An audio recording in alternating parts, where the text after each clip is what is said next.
Well, I am really excited to actually dig into this conversation today. I think it's a great topic. There's a lot of economic uncertainty around now, be it, tariffs and all of that stuff, or, be it changes if you're a healthcare organization, changes to, how you might get paid, Medicare, Medicaid, insurance, all that kind of stuff. And then we've got the AI topic looming over everything and how that's sort of impacting and changing business. And so, what does that all add up to? It adds up to a lot of pressure and uncertainty on businesses of all kinds. And I think that's sort of, where we think about this conversation today, uh, there's sort of two different questions. What's right for my people, right? And also what's right for the bottom line. And I think often there's a sort of these two questions. It's a false choice, right? And that's really what we're going to try and dig into today. I'm not just going to declare this is a false choice, and say, okay, you should be thinking about both, but we're actually going to really dig into data, hard evidence as to why it's a false choice, and ultimately how you as a leader can invest in your people and show it directly impacting business outcomes and ultimately the bottom line. So, with that said, I would like to introduce my two guests today. So, first of all, Christian, if you'd like to introduce yourself. Absolutely. Ben, first and foremost, thank you for having me. My name is Christian Gomez, and I serve as Vice President of Strategy at ADP. And my role is, amongst other things, to work with both the ADP employees and their clients around research and insight along the lines of what are we learning about the labor force, what's creating really good results, what are driving those strategies, and then turning that into business insights. How do we take our understanding of people at work and what drives them to produce extraordinary results? And then how do we use those insights to inform the strategies that organizations put in place in order to create a better, healthier, more productive environment for their employees? Fantastic. And Christopher, please. Well, again, I'll echo Christian's gratitude. Thank you for allowing me to be a part of this exciting conversation today. My name is Christopher White. I serve as the Employee Experience Manager, Blue Cross Blue Shield of Iowa and South Dakota. We're branded under the term Wellmark, and that is who we are. Sometimes when I say that, people think I say Walmart. So I wanted to be very clear. We are Blue Cross Blue Shield, and we serve the states of Iowa and South Dakota. Fantastic. Well, okay, so let me start off with a very sort of high level question. I'm going to direct this towards Christian just because of what your role is and what you see across all these different organizations ADP serves. And you work obviously with a lot of large organizations. What are the big meta trends that you're seeing? So you touched on a little bit about what's happening right now in the current economic environment, but what's happening now is really happening at the back end of a series of transformations that have been impacting not just the world of business, but the HR profession in general. Particularly coming out of the pandemic, what we started to see was that a lot of business minds were starting to realize that one of the uncharted frontiers was the ability to be able to invest in the human capital side of the house in order to deliver more tangible and direct outcomes. And what we're starting to see now as we come out of it, and some organizations are doing some pretty phenomenal work, is that we're starting to get an appreciation for the fact that human capital investment isn't just a sunk cost. And that sounds bad, but it's been kind of traditionally understood that your total cost of workforce is a sunk cost. It's a cost of doing business, and something that if you are going to leverage it to produce value, it's typically reduction or increase of cost. That becomes very relevant during times like this because the net instinct of a lot of organizations is, and we're seeing it in headlines all over the place, is where can we reduce headcount, staffing projections in order to be able to mitigate those costs? What we've begun to start to see through a lot of research and organizations actually applying some of this discipline inside of their own organizations is that when you're able to go in and study where areas where investment is being made, you're starting to see that investment in human capital investment doesn't have to be a sunk cost. It can actually be an area for significant growth, particularly in terms of revenue and value production. So what we're seeing now, it's a kind of a double-edged sword. because now that this is starting to be discovered and we're starting to see more use cases across different industries, there is a new level of scrutiny being put on the HR function. And what we're starting to understand now is that the HR function is being asked to continue to do everything that they've always done so well. And that would be manage risk and compliance, for example, making sure that everybody's being paid, that taxes are being filed, that we're following everything to keep an organization in compliance. But in addition to that, they're also being asked, well, what is your strategy around our culture, our brand? How are you looking at advancements in technology and incorporating that into our workforce optimization efforts? So now there's this strategic imperative being put on the HR function, which is great. Now, what's happening literally as we speak is that those two worlds are converging. And not only are you obviously maintain everything you've done, add this element of strategic thinking and process, but now you need to quantify it. Is it producing results? And then how are those results aligned with the key business areas that matter most to not just our leadership, but our shareholders and ultimately our employees? Hmm. There's a lot to unpack there, which we'll try and unpack more. And there's just a lot of our audience is healthcare and specifically hospitals, health systems. Are there any specific trends you're seeing in that field? So if I can kind of hone in on this trend and how it's impacting that field, you mentioned the big beautiful bill and the impact that it had on how healthcare is able to recognize the revenue and be compensated for a lot of the work that they do. They've felt the significant pressure to identify areas to either reduce costs or find ways to be able to increase profitability. And I would say that industry, and just in this moment, more than any other, is on the front lines of the conversation that I'm framing up. So what they've had to be able to do is do a couple of things. Two things, actually, very specific things. The first thing is look back. Go back and look and where have we invested and what return has that created for us? And that's kind of where my work has come in because typically what we do as a part of ADP is that because we have the biggest data set of people that work in the world and we have our own research institute and there's a lot of discipline around trying to understand what's happening, why it's happening, and then how does that inform what we do. We have been able to go in and bring strategies to the fold around here are the levers that you can pull that are going to create the biggest uplift, whether on a personal level or on a business level. So then what we've been able to do is go back and start to look at where did you invest? Why did you invest in those areas? And let's think about how they align to the business outcomes that have been generated. Why is that look back period important? Because if you're able to go back and look at the last 2 years and then properly articulate to the business, here is how the HR function has invested the funds that you've given us to support and empower our people. And then here is the return that has created. It gives you confidence and leeway for you to continue to invest in the future.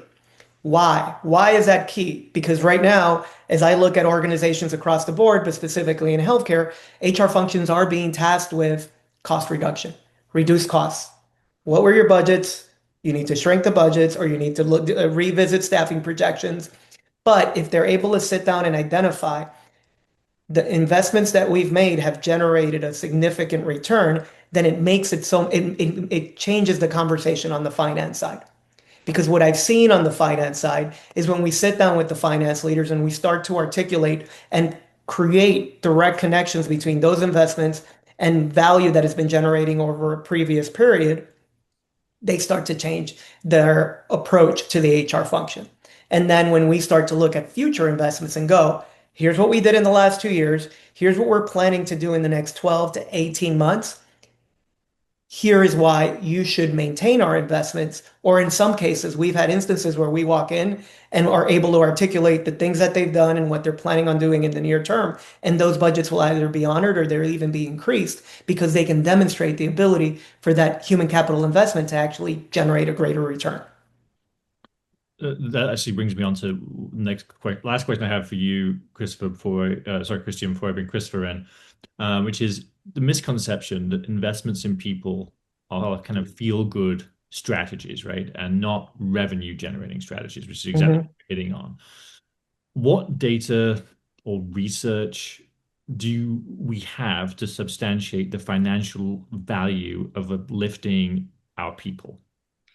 So the interesting thing, first I'll tell you, I'll frame it around why that's a misconception and what feeds that misconception, and then I'll pivot to research that we have that proves that it is indeed not true, meaning that doing the right thing is also the profitable thing. So, frankly, I've come to realize after having these conversations so often with different organizations and different functions that the HR function does have to take some responsibility over it. And it is actually not a bad thing. It's actually a positive thing in the sense that it has a lot to do with the way that the HR function and the discipline itself for a very long time has articulated its value. We tend to articulate things in ways that feel valuable and important to us, but those don't necessarily translate to finance or business language. And the best example I can think of is a term like onboarding. We have a phenomenal onboarding strategy that is going to ensure that people come to our organization, understand what we're all about, and then be able to go into their roles and begin to create value. That's a typical HR framework. What I've seen is that when you present that to a business cohort, they'll understand innately, okay, that's important, and we're glad you're doing that.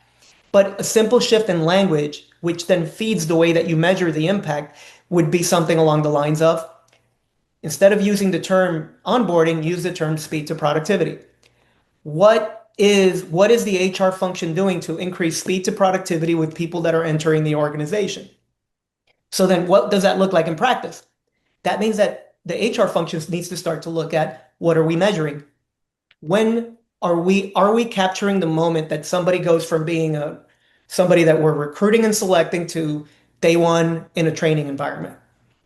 Can we capture that? Can capture that at scale? Let's say we have a 15,000 employee company, we have a 20,000 employee company, we have thousands of new employees cycling in every year. I should be able to capture that precise moment where they went from being a candidate to being a new hire that was introduced to a training program. Then productivity.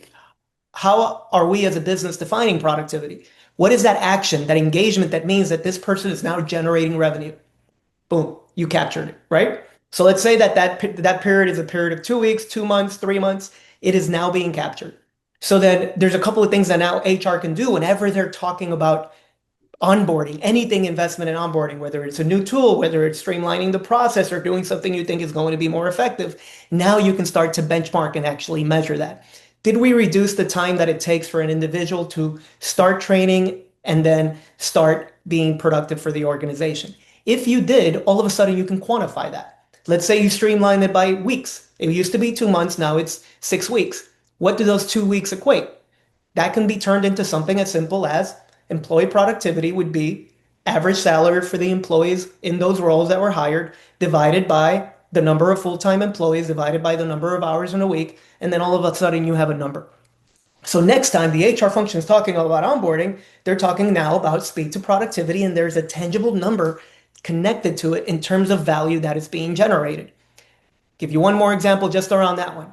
Now, if I now know exactly the time between training and productivity, and then I start to track 90-day turnover, I start to track 120-day turnover, and then I can also start to track costs associated with training and onboarding, recruiting and selection, and then things that we have done over the last couple of years to be able to reduce time to hire, time speed to productivity, reduce the amount of turnover. All of a sudden, there are numbers, tangible numbers that finance can verify that will be associated with our onboarding strategy. So now when I'm presenting that very same exact presentation about onboarding to my executive team, and I have a 2 million, 10 million, $15 million number next to it, and I'm asking to protect a budget that usually is significantly smaller, it changes the conversation altogether. Or I'm asking for an investment in something that might be $100,000, $200,000 a year. But as a whole, in terms of my strategy, I can compartmentalize all of the financial tangible value that can be verified by my finance function. It creates a completely different conversation. And now, if you can imagine having this conversation at the end of the day with your executives, it isn't a feel-good conversation. It just so happens to also align with the types of strategies that are creating a better, healthier, more productive environment.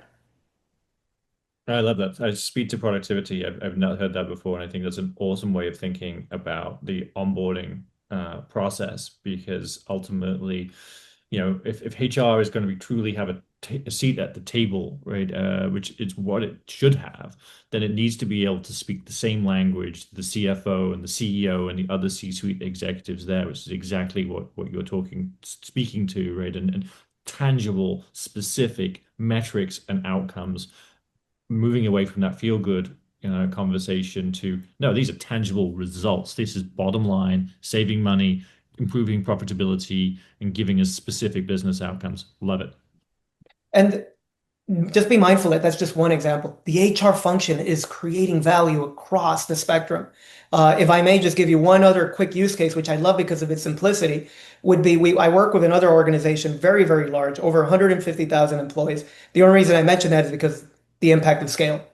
And we were having a unrelated conversation where I happened to overhear during a town hall from leaders the fact that one of them happened to be he was a lawyer who is now serving as a CFO for one of the businesses, and he identified that their compliance training was too long. And he had estimated that you could reduce the 50 hours of compliance training by 6 hours. And it was just mentioned, and I happened to capture that. And then we were working around this materiality conversation broadly. And I asked somebody to do the calculation on hand. So I said, if you're able to reduce those 6 hours, and let's say you pick, it happened to be healthcare. So let's say you happen to pick clinical versus non-clinical, and you identify average salary for the clinical, average salary for the non-clinical. And then you quantify those 6 hours by the people that are going through it. It's compliance. So it was just about the entire population. When they put that number up on the board, the entire room gasped. And I was explaining to him, like I'm doing right now, this is just an example of the value that's being created by an HR function, in this case, almost by happenstance, but it changes the complete dynamic of the conversation. When a CHRO is in that room and they're putting numbers next to not everything, but as much as possible, and they start to create this discipline around what are we tracking? How does that translate over to value? How am I communicating it? What language am I using? It changes the conversation. And then the last thing that I'll say on the topic is that one of the things that has renewed my hope in humanity, because I know we hear a lot of talk about corporate greed and so forth, is that almost to every person, every CEO, every COO, every CFO, I think we take it for granted with the HR leaders, but with those business leaders, once they see that, they are relieved because they want to do the right thing. They want to invest in people. They don't want to reduce headcount. Typically, the number one reaction I get from CFOs is, thank you. Like, this is what we want. We want an alternative path. We want a path of investment, but you need to make it make sense. And this is what I've seen be very, very effective, which is why I'm so excited to be talking about it. Yeah, that's really awesome. Yeah, people do want to do the right thing at the end of the day. I think that's very true. I'd love to bring in Christopher. You've been sat patiently, while we've been having this great discussion, and really, You know what, Ben? I was taking notes. Like, I mean, I've known Christian for a long time, but every time we are together, I learn something. So yeah, I was taking notes. So patiently waiting, I was learning. And I must say, as I was saying that note about leaders, I think about Corey, Marcy, Christopher, the folks at Wellmark. I mean, it is genuinely an organization that starts off with what is the right thing to do. And then we believe that if it's right, it'll make sense. That's not the way everybody looks at it, but it's just a phenomenal, it's such a pleasure just to see the type of work that they've done. And it's a really big pleasure to make sure to bring their story out so that others can understand what does it look like when it's actually executed. And Christopher is just such a great example and has been such a phenomenal leader of all of that work. Thanks, Christian. Yeah, Now you've built me up. What do you want to ask me now, Ben? Because I'm like, my head is growing. Yeah, so yeah, understanding how this sort of practically works in practice, right? A people-centric, revenue-generating investments that you've made as an organization. Love to you to talk a little bit about that journey, and we can, break it down to different parts. I think culture, leadership, sure. engagement, impact. In terms of the bottom line impact, those would be the sort of broad buckets. But yeah, love you to sort of give us a sense of what you've done and how Sure. it's worked. Well, first of all, I just want to note one of the notes I wrote down while Christian was talking was early on in his conversation, he talked about the scrutiny of HR, and I wrote that down. And I've got to be honest, made my blood pressure rise a little bit, start to sweat a little bit. So if anybody else on the call felt that at that moment, you're not alone. I'm feeling it here as well. But it's absolutely true, and I think when we first began our what I'll call our strengths journey, for lack of a better term. This was about 9 years ago when our CHRO, Marcy Chickering, was at a Blue Cross Blue Shield conference and really learned for the first time about Standout. And she's told this story many times. She recounts that when she heard and learned about this philosophy, this framework, the tools that support it, she says, I really felt like they were talking to me. Like I felt like this was very personal. And I knew that this supported something that I've always believed, but probably couldn't articulate in a way or didn't have the know-how to really pull it together. And so that's what Standout does. And when I think about the investment that's been made for the past 9 years, um, it has been that it is an investment and it is a revenue driver and feel good. So it's both. Like it truly is the best of both worlds. And one of the things that I really love about it, from a culture perspective, I would say I've been with this company for 18 years, so I've seen a lot. I've seen a lot of change. But some of the foundational pieces of our culture made this commitment to strengths just really a natural tie. I think we've always been a company that cares deeply for our members, for our communities, and also for our employees. We love the fact that we operate within our two states. We have office locations within our two states, so we are local, and I think that makes a big difference. The other thing that I would just say is, although the amount and the rate of change has increased significantly in the last few years, even 9 years ago, we knew that change was coming. We knew we were on the cusp of something. Even nobody was talking about the pandemic at that point, of course, but a lot of those situations, really were catalyst for a lot of the change that we've seen ever since then. And so we talk about change, and I'm sure you all talk about change all the time. What I love about the research around strengths, is that the basic commitment is it doesn't change. Like regardless of anything else that changes, like we know that to have engaged employees, these are things that we need to focus on. So I love that, because there are a lot of things that I don't know, but I can take this to the bank every time. Like if we really want to see engagement, here's what we need to focus on, and that's what Standout helps us do. Yeah, it's interesting. You brought up the pandemic, and I think about some of the challenges that organizations had during the pandemic. And one was around, if they didn't have the culture right, and they didn't have the engagement right, and they didn't have these things ticked off, if you so to speak, and really had Yeah. focused on them, it was suddenly it really began to bite, right? Yeah. Because obviously, when you are put under severe stress, as many organizations were, particularly healthcare organizations, but other organizations were too, then that's when this really matters because it's the glue that holds you together. Or if you don't have that glue, it's the Right. really tough to do that. I'm sure you saw some of that because we all went through it too. Absolutely. And how that obviously impacted other things like business performance, resiliency in the face of really tough stuff, and of course things that are coming down the pike now as we look to the next 3 to 5 years of how the economy and everything else is going to change. Yeah, the first reaction that I have to that is something that we've said many times over, and that is, thank goodness we had some great measures and practices and rituals in place before the pandemic. Because had we not had those things in place, I think it would have been really hard. Specifically, what comes to mind is we were like 3 years into our journey at that time, focused on strengths, and we had already built a really great pattern of how leaders communicate with employees. So, although the nature of those conversations surely changed to some extent because everyone kind of faced their own challenges and life experiences during the pandemic, we already had really great patterns, really great structure, really great framework, language, all this stuff that really allowed us to not have to figure that out. Like we were already up and running. I think that was a really beautiful thing for us.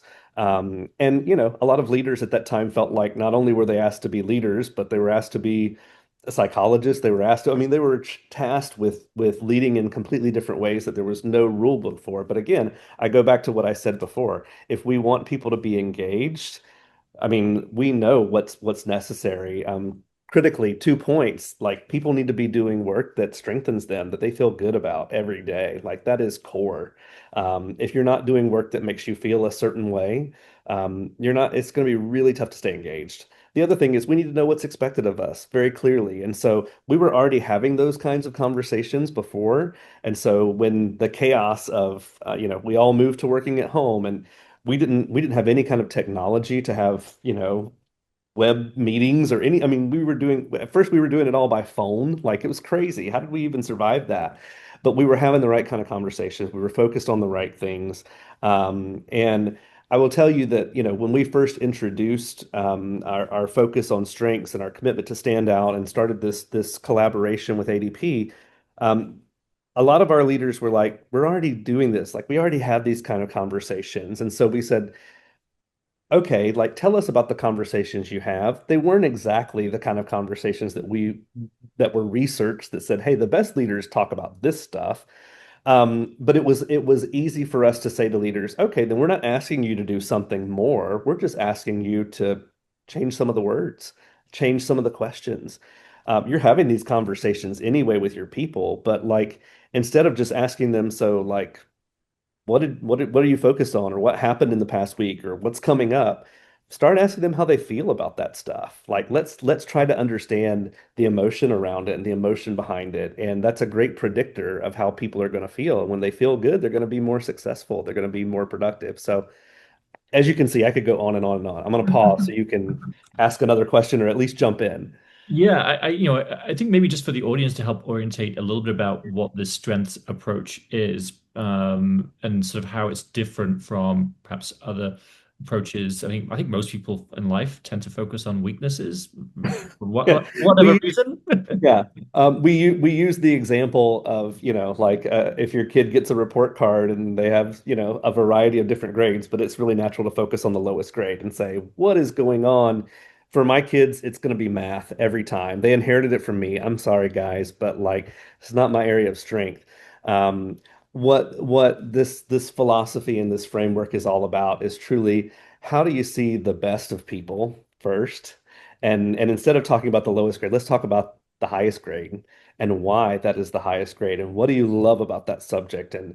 And it's not that we don't hold people accountable. It's not that we don't address weaknesses, quote unquote weaknesses, but we start first with an area of strength.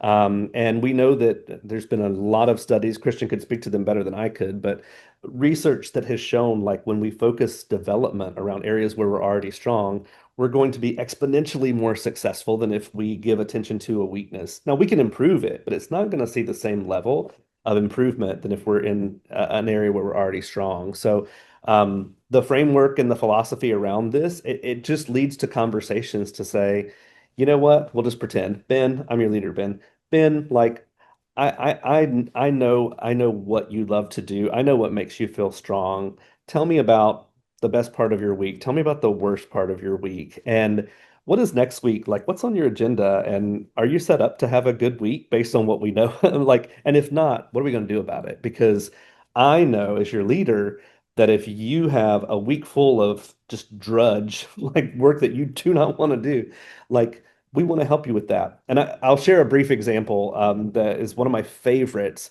And this came from our marketing vice president and his administrative assistant at the time. And so, um, in having these conversations, it was discovered that the process that she would attend staff meetings and take notes. And after that process, she would have to send the meeting notes out to get approval. Like, did I capture this correctly? And what are the action plans? And it took her, like, they met every week. So it would take her from the time the meeting happened till the next meeting to get these notes put together. So it was always behind. And she said, I got to be honest, like, I hate this process. And his response as a leader was, really? I thought you loved it. I thought this was your favorite part of the job. I mean, you spend a lot of time doing it. And so they had this, like they had never talked about it before. And she's like, no, I really hate this process. So they changed their processes and took the meeting notes in the meeting, got the approval in the meeting as they were going through, creating action items, assigning them. The notes were sent before the meeting even ended. And we're done. Saved a lot of time. Let the admin like get rid of stuff that wasn't adding any value, was making her miserable. Stories like that pop up all the time, but it's because they're having different conversation. Hmm. Yeah, so interesting. And how is it? I mean, it sort of brings me into sort of thinking about it from a leadership perspective, right? From Yeah. a how has this impacted leaders? What has their reaction been, and Yeah.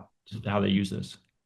I think that probably the biggest insight that we have is allowing people to focus on transparency and how they feel about the work. Um, and we're in the Midwest, so there's this whole concept of like Midwest nice. Nobody ever wants to say what's wrong or whatever. I grew up in the South. We say it all, right? Like we don't care. But living here and working here in the Midwest, in an insurance company, we're risk averse, right? We're very, very mindful of process procedure. This has really opened doors and allowed leaders to have more transparent conversations and sharing to help understand kind of how do we get the most out of people? I think about this idea that, as leaders, we often feel like we're trying to like put something into someone to try to make, but like our job is really to take what's there and pull it out and spotlight it and help them find new ways to use that and challenge them to think differently in areas of strength and passion. So I think that it's really helped in the conversation, in the day-to-day conversation. I also think that it's helped them partner with their peers differently to say, hey, I've got someone on my team who really loves to, solve problems through Excel. Like that's their job and they love it. And someone else says, gosh, I really have someone who struggles with that. How do we share work? How do we find ways to collaborate differently? How do we delegate differently? I think it's caused leaders to think very differently about just day-to-day stuff, as well as how do I reinforce and recognize people around what they do best and what makes them feel good. Hmm. It brings me on to a thought about leadership as well, because the leadership, one element of leadership that I think is really important is what you inspire, right, as a leader. Sure. And when you sort of think about that as it translates back into the employees, one way of measuring that is your engagement score, right? Yeah. And if you look at sort of Gallup, puts out its, employee engagement scores every year, and it's somewhat depressing reading, right? And it doesn't seem to be going in the right direction. A lot of us seem to be disengaged at our work, and that's a sad thing actually, because we spend an awful lot of time in our workplaces, and it should be somewhere that we want to spend time and enjoy. Absolutely. So I'm curious about that engagement piece. And of course, engagement's not for engagement's sake, right? I mean, engagement is to have tangible outcomes, attrition and retention, uh, Sure. productivity, those kinds of things. So I'd love you to sort of connect that sort of leadership piece, but back into that engagement piece, and then ultimately to outcomes, impact. Yeah. I think one thing that we've really inspired our leaders, hopefully we've inspired them to inspire their people, is really to think about our mission. So we want to make sure that they're thinking about the bigger picture and how they're adding value. That's another piece that I think often gets overlooked in this conversation is really the goal is to say, Ben, what do you do really, really well, and how can that add value for our organization and our mission? Our mission here is to make healthcare better for Iowans and South Dakotans. It's pretty simple, right? And there's a lot of ways that you can do that in a personal way. And we encourage people to challenge them to think about that. How do your strengths align with that mission statement and what you're doing day in and day out? I think that leaders have to keep having you have to keep it going. So it's not just a flavor of the month. It is truly a commitment to a shift in philosophy. Like you said, even if I say like, oh, this report card, we're going to focus on the good stuff, I may fall back into that. It's human nature. So you're fighting against human nature. You're fighting against that opportunity to look at someone and say like, oh, but like here's what I really wish was different. But like it's trying not to. I use the example too, like every morning I wake up and I look in the mirror. I wish I saw something different. We all do that, right? Like we see, I'm like, oh man, I wish I didn't have this or that or whatever. But it's being able to say like, gosh, like I'm able to look in the mirror, right? Like I have the ability to see. I have the like it's focusing on what's there instead of what's not. And I think that is a mentality that regardless of what, line of business or what your profession is, that's key. That's critical. And so I think helping leaders and reminding them ongoing, like, hey, how are you committing to strengths? Hey, we do this with our new leaders when they come in. We spend time with them, helping them understand this philosophy. And especially as new leaders, it helps them learn how to work with their teams. Christian, you talked about that speed and productivity. That's where we hear a really huge bang for our buck. It's like, oh man, I probably wouldn't have talked with my employees ever about some of this stuff. And this framework helps us talk about it, week two. I feel like I know way more about people than I've ever known in jobs that I've had before. And it's not just I know more about them, it's I know how to help them, I know how to support them, and I know how to inspire them. The impact when it comes to financial impacts. I mean, we've talked about a lot of the people impacts, and that's important. But of Sure. course, a big part of this is to say, of this conversation is to say, look, these investments in people and these investments in this process actually have tangible business outcomes that you can measure and Yeah. put into financial performance. What have those been? Yeah, I'll say a word, but then I really want to hand it over to Christian because I think he's way more well versed, and all that I know is what I know in my own backyard, whereas he knows a lot about a lot of backyards, I would say. So I think when we went through the process of kind of tearing everything apart and looking at all of our financials and seeing the impact, we actually looked at kind of not just strengths in and of itself, but like all the work that we do because our strengths philosophy and focus is kind of woven into everything that we do as an organization, even how we set goals, how so it is certainly like a big piece and hard to isolate necessarily. But what we saw was that this investment, what we have invested dollar wise and energy wise, definitely impacted what we saw as far as productivity. I think specifically, it would be hard to measure the level of frustration people have when they don't understand what's expected of them. That would be a hard number to find, but that has been kind of a mantra, if you will. I think about a crew team, like we're rowing in the same direction and we're making sure that people know what's expected of them. Hard to quantify how much time is saved when you eliminate duplicate work or when you eliminate somebody having to take a week to create meeting notes, right? Like we talked about. So those are some really great examples. But again, I want to hand it over to Christian because he can speak to it much better than I can. I could sing our story all day, but I think it's probably better for him to give more context. And Yeah.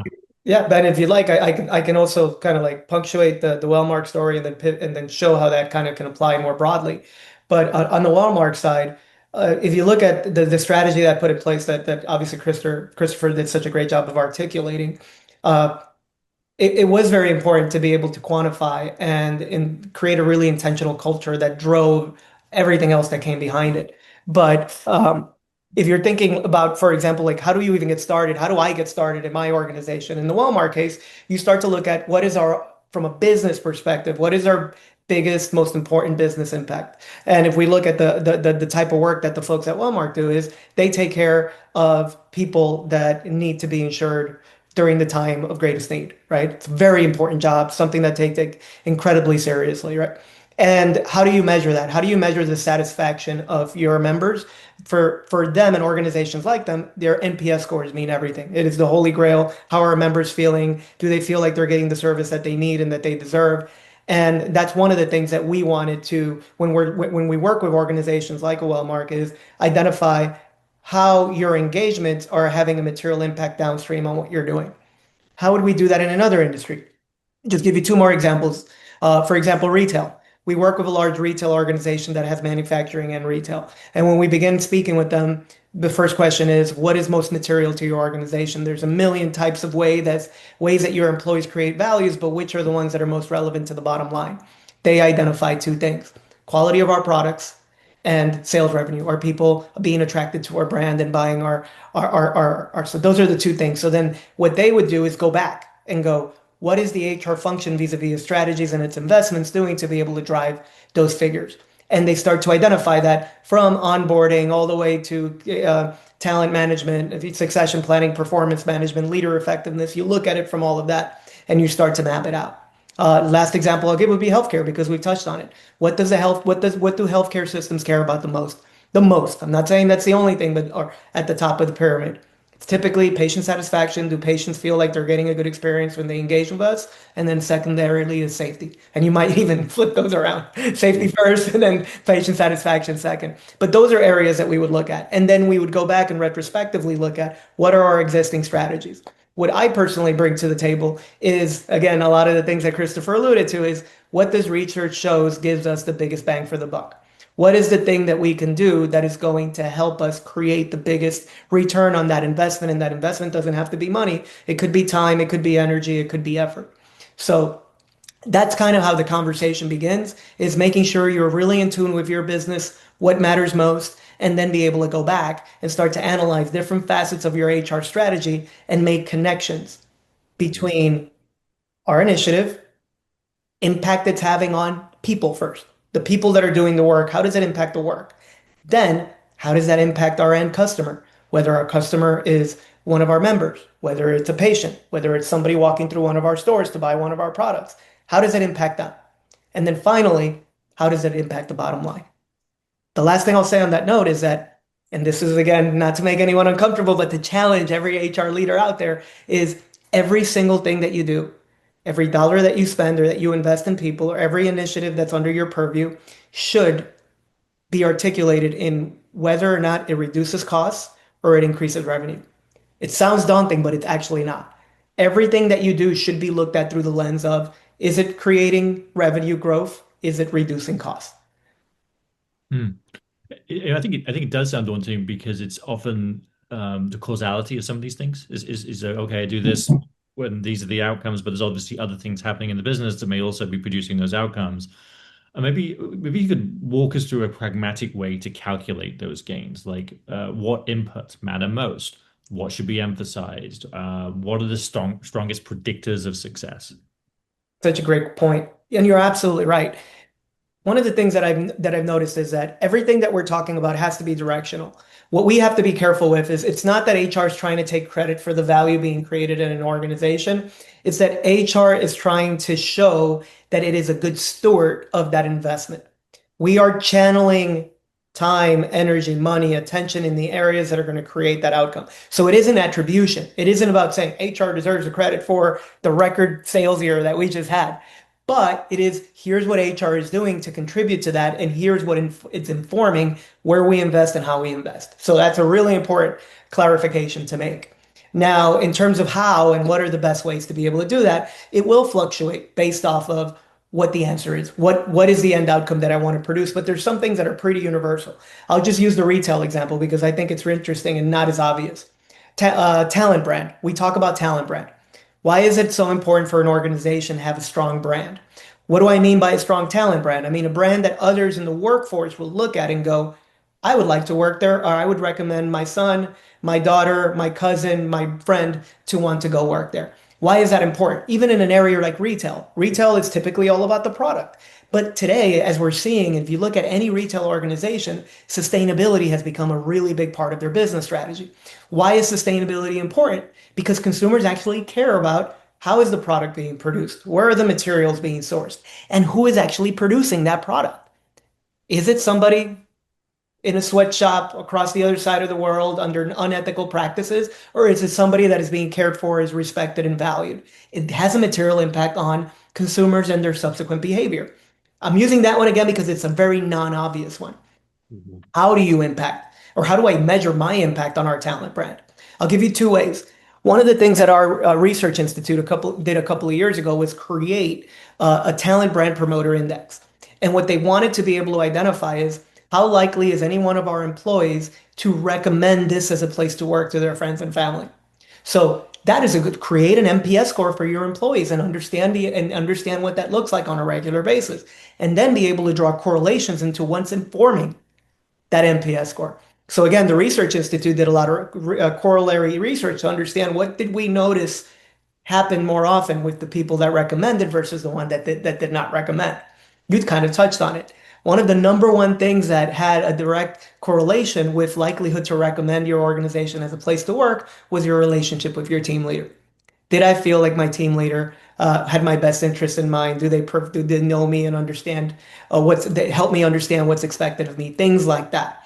So if you start to be able to design an ecosystem of two things, understanding business impact that you want to influence, and then what are things that you can track as a part of your HR processes that can then inform whether or not your strategies are having an impact on that.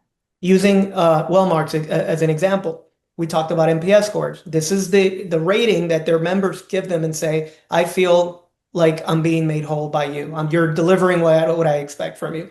How can Wellmark possibly connect? Is it strengths-based approach or their leader effectiveness? What they can do is that they can determine, which they do, have really good tracking of what did I deliver? Whom did I deliver it to? And then be able to start to draw correlations.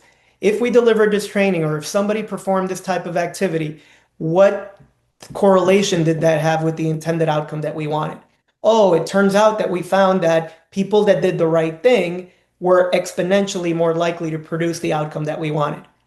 Now, what is so funny and a little bit hilarious about this conversation is that usually the good answer is really, if you do the right thing, good things happen. But you've just quantified that. Mm-hmm. I ate well and I exercised and I lost weight. It's really how that ends up looking.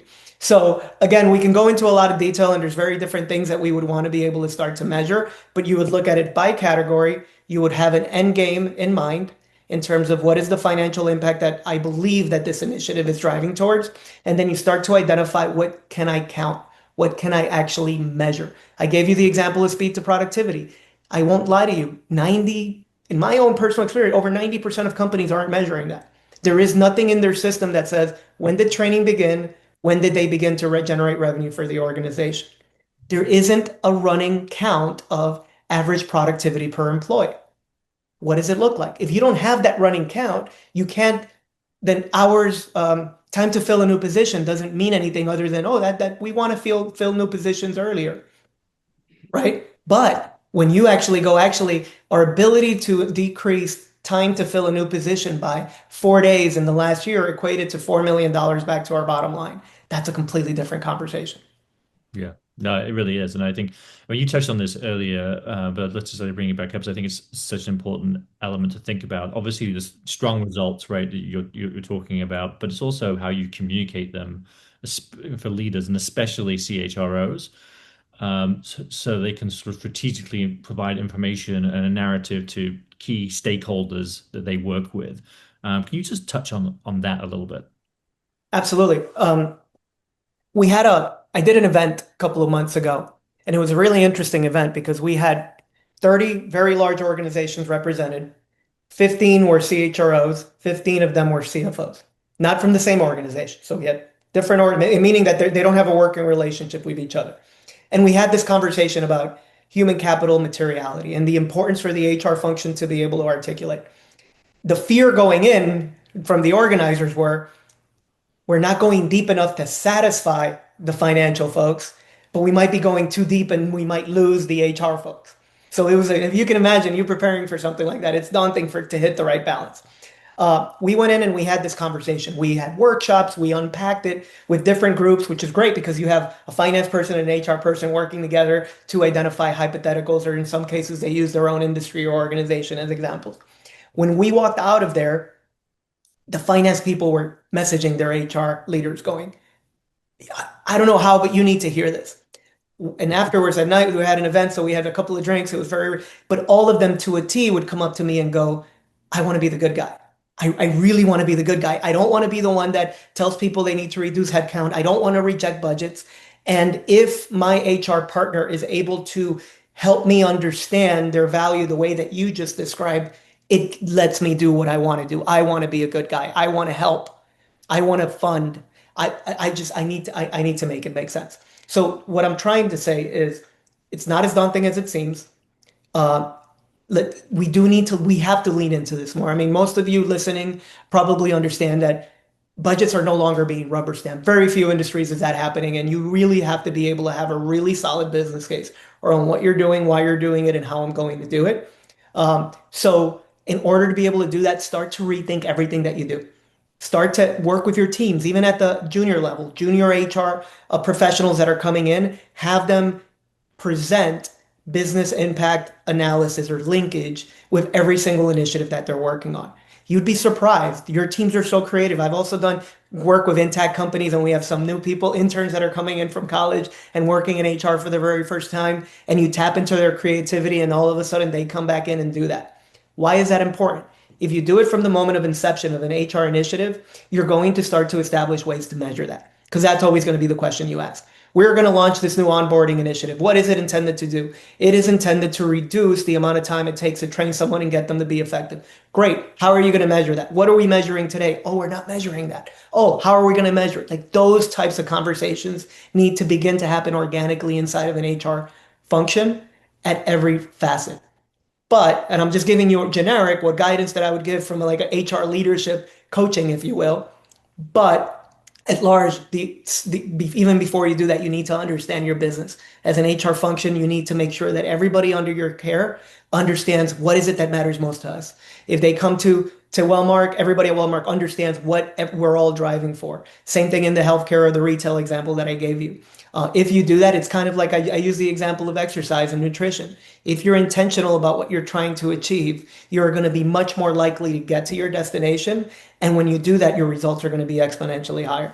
So what are the pitfalls? What are the things that can sink initiatives like this? Because there's always something to think about, and any kind of like recovery tactics, if you do, that would allow you to fix it and pick it back up. The pitfalls, to be frank, are I would say it's ourselves, our fear, our own fear of going down a path that we're not super confident in. I don't want to look bad. I don't want to say the wrong thing. So you've heard me say a lot of things, but the stuff that I've said, a finance person would say that's barely one finance 101, where we don't have to become financiers. We don't have to be PhDs in the world of finance. We just need to understand causality. I did this with the intention of producing this outcome. How did my HR initiative impact the work? What work am I impacting? What side effect or positive effect does it have on my intended audience, a patient, a customer, a member, and then finally impact? It is that simple. Just start having the conversation with yourself and pick up the phone and talk to your finance folks. They would love to help you understand. Don't be afraid to make mistakes. Don't be afraid to quote unquote look bad. They are going to, for the most part, every single one that I've met, welcome that conversation. So I said your biggest pitfall is yourself and maybe your insecurity because you haven't done this in the past, or you believe that maybe you're going to be perceived as not being knowledgeable enough in that area. The fact that nobody asks the questions and people don't necessarily go down this path is going to prove that you're ahead of the curve, that you are putting in more effort and you're going to learn more, and it is going to inform everything that you're already doing. The last thing I'll tell you is that just about, and I honestly, I only say that to cover unknowns, but every HR department that I've ever worked with is doing amazing work. All of you are doing amazing work. Very talented. They're using probably great partners, great vendors, using great tools, putting good strategies in place. We just need to be able to better illustrate the impact that it's having.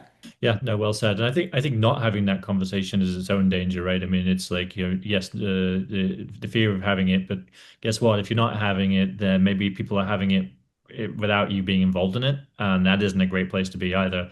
And you're far better off to be articulating that conversation, driving it.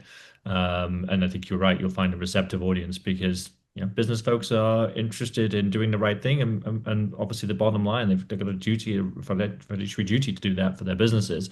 So help them manage that and do that better. So I got one last question for you, Christian, which is just advice you would give to audience members looking to better calculate and communicate the value of people-centric investments, and where and how should they start? Start doing a self-inventory. How well do I understand my business? Doing an inventory of what you're hearing when you're in executive meetings. What are the top things that my stakeholders are caring about? And then being very articulate in terms of what your function brings to the table. Here is what we are doing in response to what I heard. Start there, because it doesn't mean that's all you're doing. Obviously, there's You have to, it sounds like an impossibility, but you have to do it all. You've got to keep the lights running. The taxes have to be filed on time. People need to be paid on time, etc. And we are helping fuel the business itself. So you have to do it all. Take it as a challenge and invigorating way. So what do my business stakeholders care about the most? Go back, take your senior leaders and sit and say, here's what I'm hearing. Brief them, be very communicative with them. Here's what's happening, here's what matters. What do we believe we're doing to impact that? Okay, let's unpack that a little bit and do some of the things that I mentioned earlier. That would be my advice. Start to get curious. The challenge is we all collectively, it's not just HR professionals, collectively have gotten into a bit of a comfort zone where we do things the same way, do a little bit of a pattern interrupt, and insert that business urgency around you having a direct voice and articulating your role in driving the things that matter most to business stakeholders. Awesome. Thank you. Well, look, this was a really great conversation. I mean, there's so much that I've got out of this, and hopefully the audience has got a lot out of it too. Some really practical insights and thoughts. So, Christian, Christopher, thank you both so much for the time today and for your inspired thoughts. Thank you for having us. Thank you. Appreciate you. Thank you. Thank you. Cheers.